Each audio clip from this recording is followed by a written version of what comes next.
Hello everyone, now we will say historical background.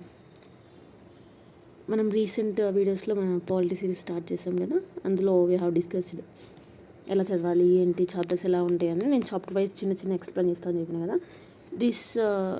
This content is from Laxmikanth only అండి. లక్ష్మీకాంత్లో షార్ట్గా each and every point కాకుండా short notes అనమాట. అది అంత ఎక్స్ప్లెయిన్ చేసుకుంటూ పోతే it's takes lots of time. ఈ షార్ట్ నోట్స్ అయితే మీకు యూజ్ అవుతుంది అని చెప్పేసి ఈ షార్ట్ నోట్స్ ఎక్స్ప్లెయిన్ చేస్తున్నాను. Now today will see about historical background. హిస్టారికల్ బ్యాక్గ్రౌండ్లో we have crown rule, at the same time company rule. First one is company rule, at the same time crown rule.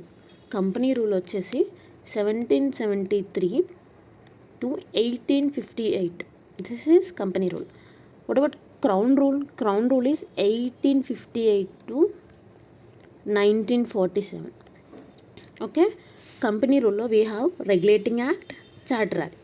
In Crown Rule we have Indian Council Act, Government of India Act. Okay, confuse అవ్వకుండా crown రూల్లో ఏమేమి ఉంటాయి, company రూల్లో ఏమేమి ఉంటాయి అనేది ఒకసారి check చేసుకోండి.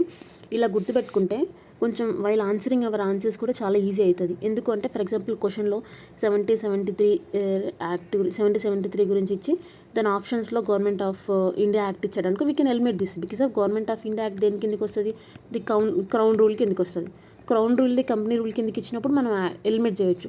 So ఇవి గుర్తుంచుకున్నారనుకోండి ఏ rule కిందకి ఏ యాక్ట్ వస్తుంది అనేది. సో మీకు అప్పుడు while your solving your answers చాలా ఈజీ అయిపోద్ది అనమాట.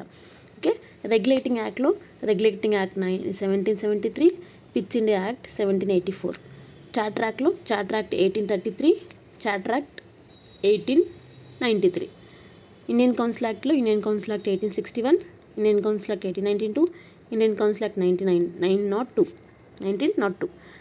ఇండియన్ గవర్నమెంట్ ఆఫ్ ఇండియా యాక్ట్లో 1858, 1919, 1935. ఓకే, గుర్తుపెట్టుకోండి, దీస్ ఆర్ చాలా very important. Okay, next will see about constitution assembly. ఇవన్నీ మీకు పాలిటీలో చాలా డీటెయిల్గా ఉంటాయి, మీరు అందులో కూడా చదువుకుంటూ చూడొచ్చండి. కాన్స్టిట్యూషన్ అసెంబ్లీ అసలు దీని ఎవాల్యుయేషన్ ఎలా అయింది, ఐడియా ఎప్పుడు అంటే 1934లో the idea is like M N Roy. గుర్తుపెట్టుకోండి, హూ ఈజ్ ఎంఎన్ రాయ్ అసలు ఈ ఐడియా తీసుకొచ్చింది. INC, Indian National Congress 1935, Jawaharlal Nehru demanded it, British agreed in 1940, August rule 1942, Cripps mission. ఇవన్నీ మీకు పోతున్న కొద్ది చాలా డీటెయిల్డింగ్ వస్తుంటాయండి.